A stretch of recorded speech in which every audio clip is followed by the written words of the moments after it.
Hola, bienvenidos a mi canal Endocrinología, Salud y Vida. Soy la doctora Nelly Seijas, médico endocrinólogo y médico anatomopatólogo. A continuación les voy a hablar de un tema muy importante. Es con respecto a la histología o a la anatomía microscópica de la glándula tiroides. Es muy importante el conocimiento de la histología, ya que la glándula tiroides es asiento de múltiples lesiones, tanto benignas como malignas. Y para interpretar adecuadamente ese tipo de lesiones, nosotros debemos de tener conocimiento acerca de la histología y la anatomía microscópica normal. Entonces, tenemos que la glándula tiroides, como todos ustedes ya saben, constituye el órgano endocrino más grande del cuerpo humano. Está conformado por dos lóbulos, el lóbulo derecho, el lóbulo izquierdo, pesa aproximadamente 15 a 20 gramos. Tenemos el istmo que une tanto el lóbulo derecho como el lóbulo izquierdo, y que esa glándula tiroides va a ser regulada por la hipófisis, específicamente la TSH y TRH. Si nosotros analizamos este órgano anatómicamente, aquí tenemos la glándula tiroides. Si nosotros manipulamos una glándula tiroides y hacemos los diferentes cortes macroscópicos de la glándula tiroides, y luego a ser analizados estos cortes a través del microscopio óptico, vamos a observar el componente principal de la glándula tiroides. ¿Cuál es el componente principal de la glándula tiroides? El folículo tiroideo. El folículo tiroideo es la unidad funcional y estructural de la glándula tiroides. Es muy importante que se conozcan los diferentes elementos que constituyen ese folículo tiroides, ya que precisamente conociendo la estructura normal podemos nosotros interpretar lesiones benignas y malignas por una parte, y por otra parte podemos precisar cómo ocurre el metabolismo de la formación de las hormonas tiroideas. Entonces, encontramos que el folículo tiroideo está constituido por la célula folicular. Las células foliculares son un grupo de células que forman una sola monocapa, o sea, una sola capa. Estas células foliculares son cúbicas, aplanadas o cilíndricas, dependiendo del estado funcional. Si tenemos un caso de un hipotiroidismo, vamos a encontrar que las células foliculares son aplanadas, y el contenido del coloide, que es lo que se encuentra en la luz de este folículo tiroideo, lo vamos a encontrar que es abundante. Mientras que en los casos de glándulas hiperreactivas o hiperfuncionantes, como el caso del hipertiroidismo, las células van a ser cilíndricas y el contenido del coloide va a ser escaso, inclusive con unas vacuolas que vamos a encontrar, llamadas vacuolas de reabsorción, que va a estar ubicada entre la membrana apical y este espacio. Es importante que se conozcan los elementos que forman parte de esta unidad estructural y funcional del folículo tiroideo. Encontramos la membrana basal, que está pegada al vaso sanguíneo. Ese vaso sanguíneo por lo general es fenestrado. Esa membrana basal, como veremos posteriormente en otros videos sobre el mecanismo y síntesis de las hormonas tiroideas, es muy importante que nosotros lo identifiquemos, ya que en la membrana basal se va a encontrar el receptor de la TSH y un simporte que es llamado NIS, que es un cotransporte llamado NIS, sodio y yoduro, que lo veremos posteriormente en otro video. A nivel, aquí tenemos la célula folicular, y a este nivel, en contacto con el espacio o lumen folicular, encontramos la membrana apical. Esta membrana apical es fenestrada, y aquí encontramos otro cotransportador tipo antiporte llamado pendrina, que va a ayudar el paso del yoduro y salida del cloro hacia el citoplasma de la célula folicular. Adyacente a las células foliculares, que estas tienen un origen endodérmico, como veremos Las células foliculares están adyacentes a las células foliculares, llamadas células parafoliculares. Las células parafoliculares se encuentran en el intersticio de este folículo tiroideo. Las células parafoliculares son de mayor tamaño que las células foliculares.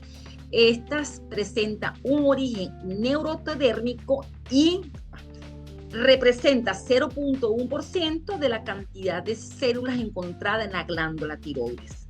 Ahora, ellas van a producir calcitonina. La proliferación excesiva de las células parafoliculares pueden dar origen a lesiones benignas como la hiperplasia parafolicular o al adenoma parafolicular, que son entidades muy raras, o a una lesión maligna como es el carcinoma medular de la tiroides. En esta lámina estamos observando cómo se observa el corte histológico a través del microscopio óptico. Este sería una glándula tiroides. La glándula tiroides está envuelta por una cápsula que es tejido fibroso. Esa cápsula va a emitir dentro del parénquima del tejido tiroideo múltiples láminas que van a conformar posteriormente a unos lobulillos. Aquí estamos observando en esta lámina cómo se conforma a mayor aumento por histología, cómo se observan los lobulillos. Estos lobulillos se pueden evidenciar múltiples folículos tiroideos. Estos folículos tiroideos son de diversos tamaños y formas. Y esto se debe a que existe un origen policlonal que hacen que los folículos tomen diversas formas y tamaños.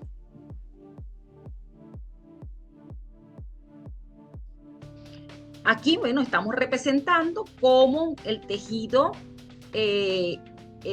fibrótico, en este caso formando unos tabiques, que va a dividir esta glándula en lobulillos, como dije previamente. Se observa claramente los folículos tiroideos. En el centro está el coloide, y fíjense que son muchos folículos tiroideos de diversas formas y tamaños.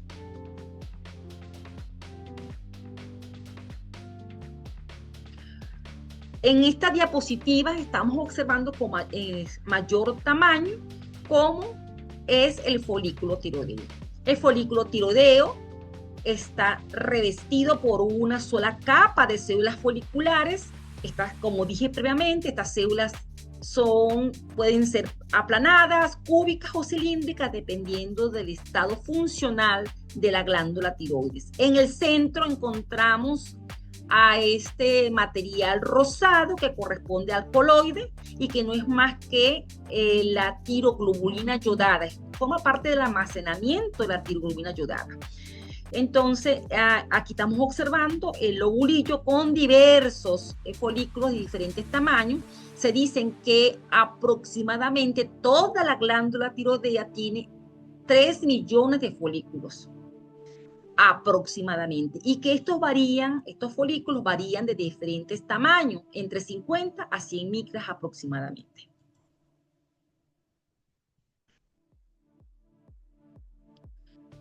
En esta imagen, a mayor tamaño, podemos observar con mayor claridad ese folículo tiroideo. Fíjense, aquí estamos observando las células foliculares. Estas células foliculares, en este caso, son aplanadas. En el centro encontramos este material rosado que le interpretamos como eosinofílico. Y recuerden que esto es tiroglobulina yodada. En la periferia, en el intersticio, podemos encontrar fibroblastos o estas células que ustedes observan aquí con bastante claridad, que son células de mayor tamaño que las células foliculares. Estas son las células parafoliculares. Son células con un citoplasma eosinofílico y los núcleos de mayor tamaño, con una cromatina finamente granular y algunos con algún nucleolo prominente. Estas son las células parafoliculares que van a dar origen al carcinoma medular.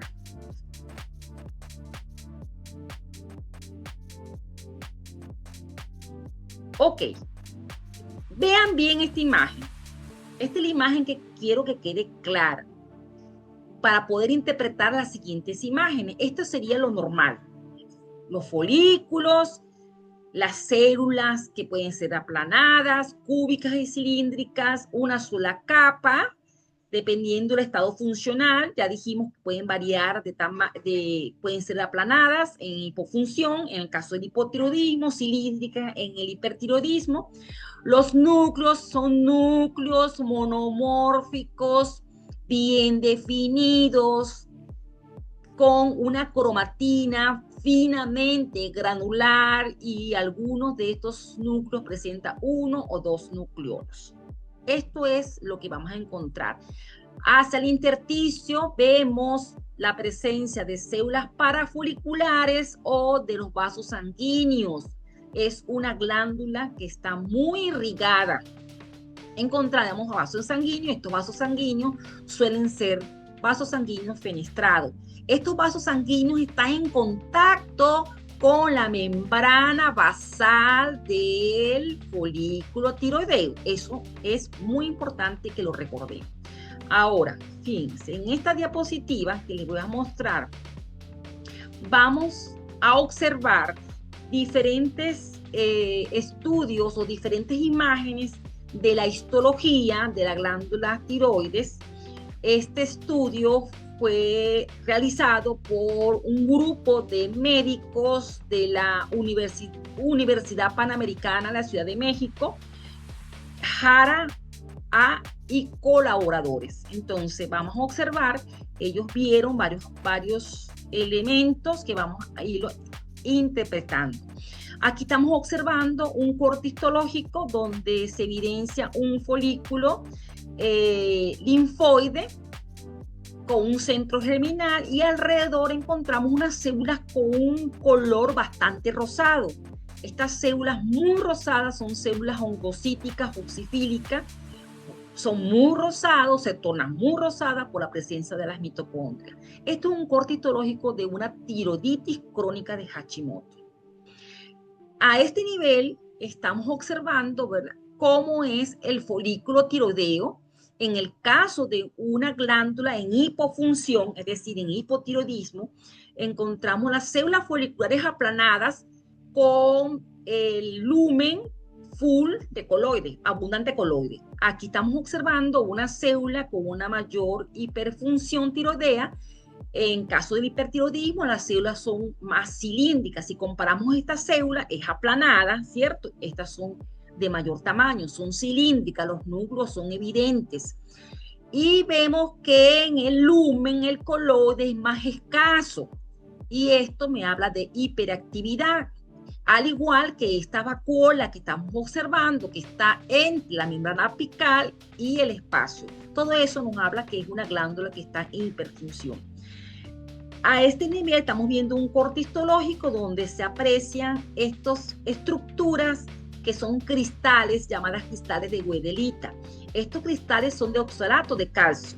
Es muy importante que identifiquemos estos cristales y lo veamos como algo normal. No nos indica ninguna patología.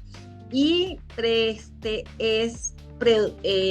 un 75% podemos encontrar estas imágenes, estos cristales de oxalato de calcio en un 75%, y es frecuente encontrarlo en adultos por encima de los 70 años, mientras que es menos frecuente encontrarlo en jóvenes de menos de 10 años.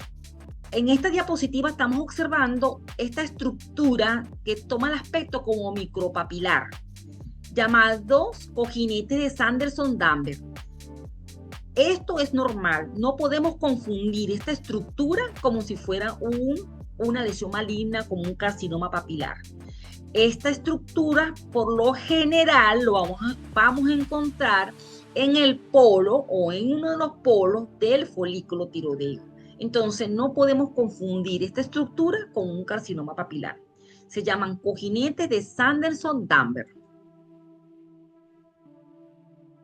En esta diapositiva estamos observando un grupo de células poligonales o alargadas en el intersticio de la glándula tiroides.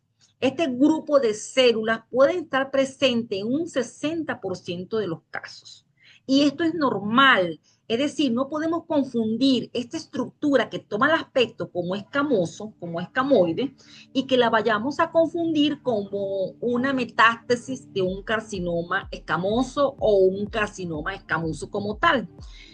A mayor aumento estamos observando, ¿verdad?, ese aspecto escamoso, son células grandes, alargadas y poligonales.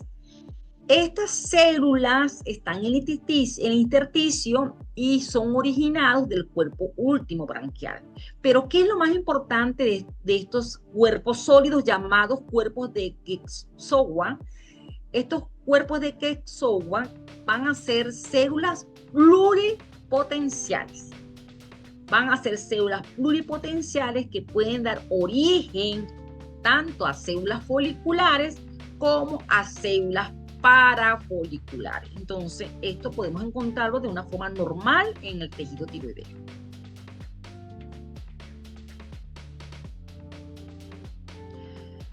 Bien, tenemos elementos importantes para hacer diagnóstico utilizando la histoquímica o utilizando la inmunohistoquímica.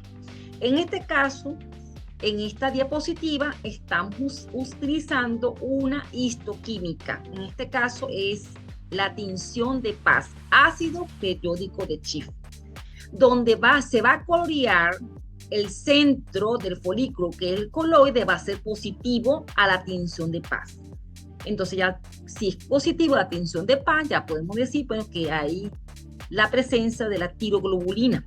También va a expresarse al azul, al cian. Fíjense que el centro folicular se va a tornar de color azul.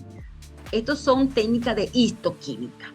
Bueno, en esta diapositiva no es una técnica de histoquímica, es para observar que entre la membrana apical y el centro del folículo existen estas vacuolas llamadas vacuolas de reabsorción, que son observadas en pacientes con hipertiroidismo, es decir, en una glándula en hiperfunción. En esta diapositiva sí es un estudio de histoquímica, donde a través de la tinción de Mason podemos observar las fibras de colágeno, que son estas láminas delgadas que estamos observando a este nivel, que son de color azul.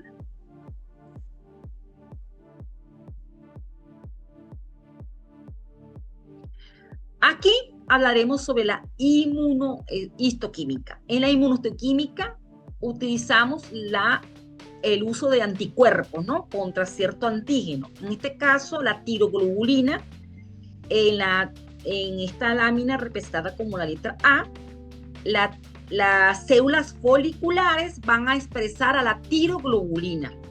De igual forma, las células foliculares se van a expresar a otros anticuerpos, como es la TTF1. En la B se expresa la TTF1 y también se va a expresar a la PAX8. Esto es muy importante porque tanto en el adenoma folicular como en el carcinoma folicular se van a expresar a ese tipo de anticuerpo, es decir, a TTF1 y al PAX8. Mientras que en el carcinoma medular no se va a expresar ni al TTF1 ni al PAX8, sino a los anticuerpos anticalcitonina. En esta diapositiva estamos observando a este nivel, esta sería una coloración con hematoxilina y eosina. Es a veces difícil observar las células parafoliculares, pero son estas que están adyacentes, que están en el intersticio, son células grandes, pero para eso utilizamos el estudio de inmunohistoquímica para determinar si son células parafoliculares y efectivamente, ¿verdad?, si son positivas a los anticuerpos anticalcitonina, como estamos observando en esta diapositiva.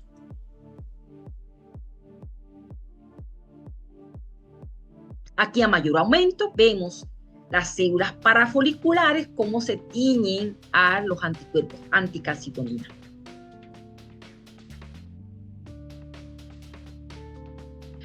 En esta imagen estamos observando cómo el anticuerpo de la tiroglobulina va a teñir justamente a las células epiteliales de un carcinoma papilar de la tiroides. Esto es un carcinoma papilar.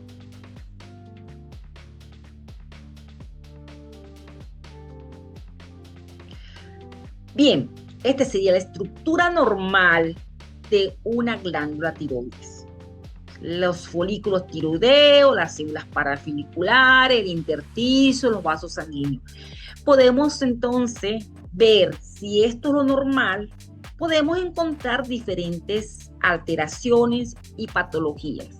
Entonces, ya por aquí ustedes se fijan que todo cambió, ¿cierto? Ya no es la misma estructura, ya los folículos que estamos mencionando previamente no los estamos observando como debe ser, vemos como algo allí, un acúmulo de algo que se está formando. Ustedes mismos pueden decir, no, esto me cambió totalmente. Pues, efectivamente, en una inflamación, en este caso, una inflamación crónica, tipo tiroiditis crónica, vamos a encontrar estos folículos linfoides con centros germinales, y aquí adyacente podemos encontrar las células foliculares, los folículos tiroideos, que son estos que estamos observando a este nivel, son dispersos de diferentes tamaños, pero llama mucho la atención que las células foliculares no son iguales a las que vimos nosotros previamente. Estas células foliculares son unas células de color muy rosada, que son células oncocíticas, oxifílicas, así llamadas, debido al aumento de mitocondria en el citoplasma.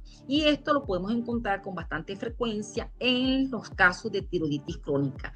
Así vemos tiroiditis crónica, podemos encontrar tiroiditis aguda o tiroiditis subaguda, como en este caso de Kerrbin, que es este caso particular. Ya ustedes no ven lo normal, lo que vimos nosotros anteriormente. Aquí estamos viendo que se está dibujando otras estructuras más diferentes en el intersticio, y llama la atención estas células, que son células grandes, multinucleadas. Estas no son más que células gigantes en el intersticio, con abundante infiltrado inflamatorio, aquí estamos observando, y múltiples folículos de diferentes tamaños. Esto es la apariencia histológica de una tiroiditis subaguda o de Kerrbin. Esos son procesos inflamatorios. También podemos encontrar lesiones ya tumorales. Los tumores pueden ser benignos o neoplasias, benignas o malignas. En este caso vamos a hablar de una neoplasia benigna, y una de las más frecuentes es el adenoma folicular. Fíjense que ya aquí se perdió la arquitectura que nosotros hablamos previamente de una tiroides normal. Ya estamos observando que hay muchos folículos, y entonces allí ya de por sí decimos, no, aquí hay algo. El algo es una neoplasia benigna, en este caso un adenoma folicular. El adenoma folicular se caracteriza por ser bien encapsulado. Esto que ustedes ven es una cápsula de tejido fibroso.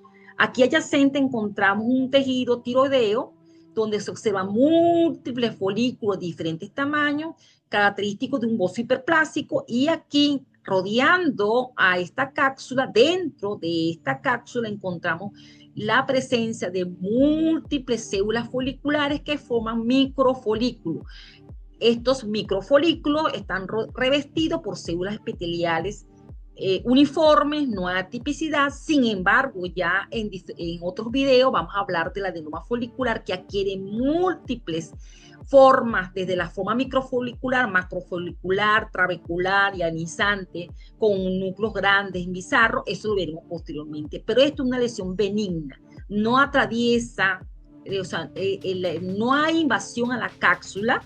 Este es un hallazgo importante para definir si estamos delante de una lesión benigna o maligna. En este caso en particular no hay invasión capsular.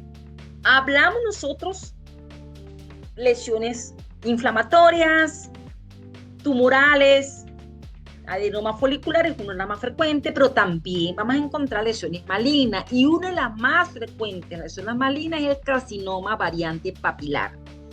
El papilar tiene varias formas. Tenemos el papilar en sí y tenemos el papilar patrón folicular. Este es un clásico, variante papilar clásico, donde estamos observando cómo se distribuye estas células foliculares ya atípicas, conformando papilas. Ya hay formación de papilas, no es ya la formación de las esférulas que vimos nosotros, ya esto cambió totalmente. Ya cuando ven ustedes un corte histológico así, ustedes ya pueden definir que ya la cosa no está bien, aquí hay algo raro. Y efectivamente estamos delante de un carcinoma papilar. Las estructuras son papilas, el centro un eje vascular, y si vemos las células, son células que son, toman diferentes formas, específicamente son vacías, son con vaciamiento nuclear, otras con hendidura.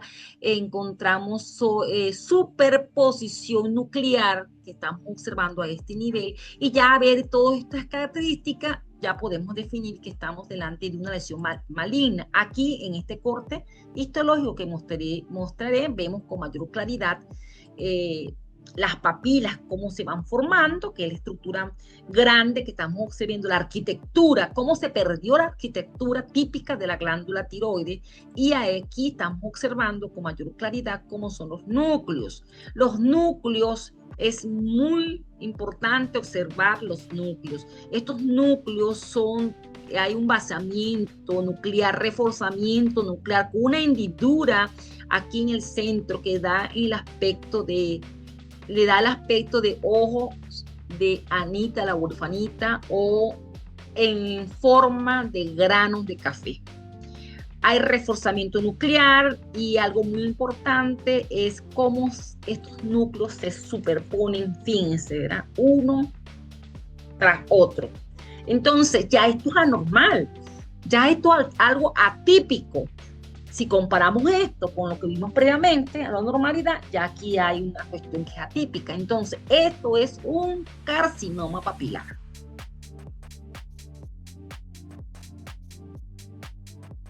Bueno, aquí estamos observando un carcinoma papilar, pero patrón folicular. ¿Por qué dije un patrón folicular? Porque toma el aspecto del folículo, fíjense, ¿verdad? Toma el aspecto folicular, pero ven los núcleos. Los núcleos que conforman estas células epiteliales son núcleos con la misma característica del patrón clásico que vimos nosotros previamente. Los núcleos son vaciamiento nuclear, hendiduras, núcleos prominentes. Eso ya nosotros, aquí está este núcleo que toma el aspecto de un grano de café, y en sí ya nosotros podemos decir aquí que es un tumor maligno.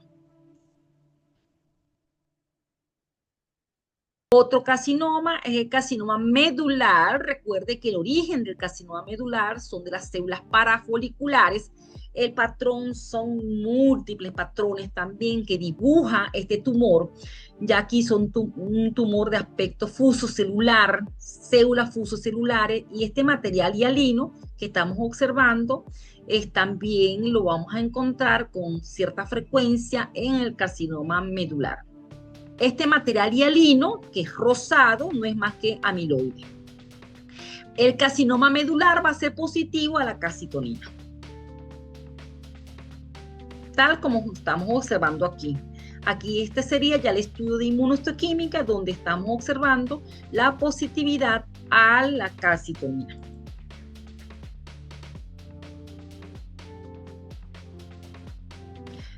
Siempre interrogantes. No es fácil ser patólogo, no es fácil hacer análisis, no tenemos que a veces apoyar de otros patólogos, porque encontramos diferentes imágenes o diferentes estructuras que son normales observadas en la tiroides.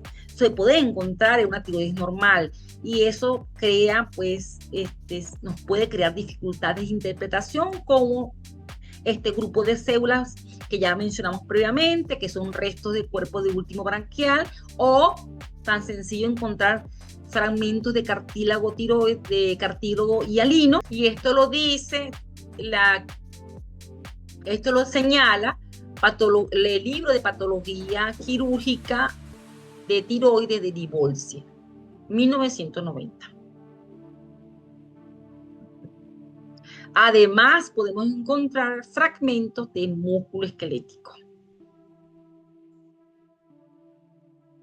tal como estamos observando en el intersticio. Siguiendo el mismo orden de ideas, tenemos que las glándulas paratiroides están ubicadas en la cara posterior de la glándula tiroides. Las glándulas paratiroides van a producir PTH, mientras que las células parafoliculares van a producir la calcitonina. La calcitonina va a disminuir el calcio en la sangre, mientras que la PTH va a producir un aumento de calcio en sangre. Siguiendo el mismo orden de ideas, las glándulas paratiroides superiores nacen de la cuarta bolsa faríngea. Ellas migran hacia la porción posterior de la glándula tiroides, mientras que las glándulas paratiroideas inferiores nacen de la tercera bolsa faríngea y ellas migran hacia la porción inferior de la glándula tiroides. Aquí estamos observando en esta imagen las glándulas paratiroides. Por lo general se ubican las glándulas paratiroides en la cara posterior. Son 4, pero se describen que pueden estar presentes en otro sitio, a nivel intratiroideo o inclusive en el istmo o en el timo. Las ubicaciones son variables.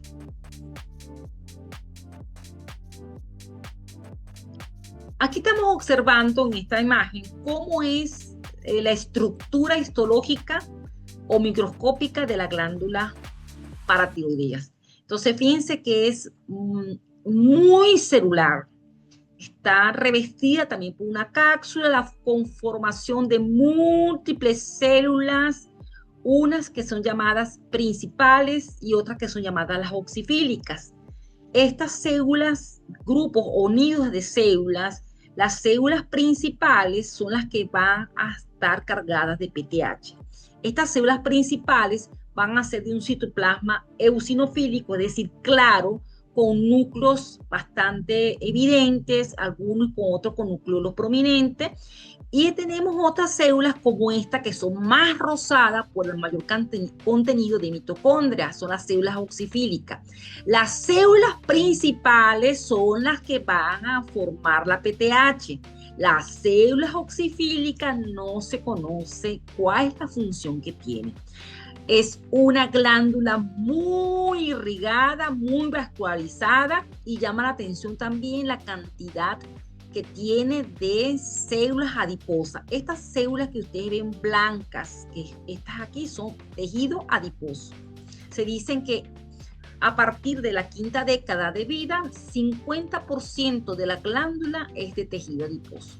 Aquí estamos observando el tejido conectivo, muy vascularizada, esta glándula con tejido adiposo, células principales productoras de PTH y células oxifílicas, tal como estamos observando aquí, que son de color más rosado, por la presencia de la gran cantidad de mitocondria. Fíjense esta glándula debe ser de una persona ya adulta o mayor de 60 años por la cantidad de tejido adiposo. La tejido adiposo, las células que forman como pequeños acinos, células principales productoras de PTH y células oxifílicas con el componente oxifílico y componente de mitocondria que aclaramos previamente. En esta diapositiva estamos viendo un corte histológico de un adenoma paratiroideo. Un adenoma, me refiero a una lesión benigna de la glándula paratiroide encapsulada, y si vemos al estudio a mayor tamaño, encontramos la conformación de múltiples nidos o esférulas de células principales que conforman pues este tumor.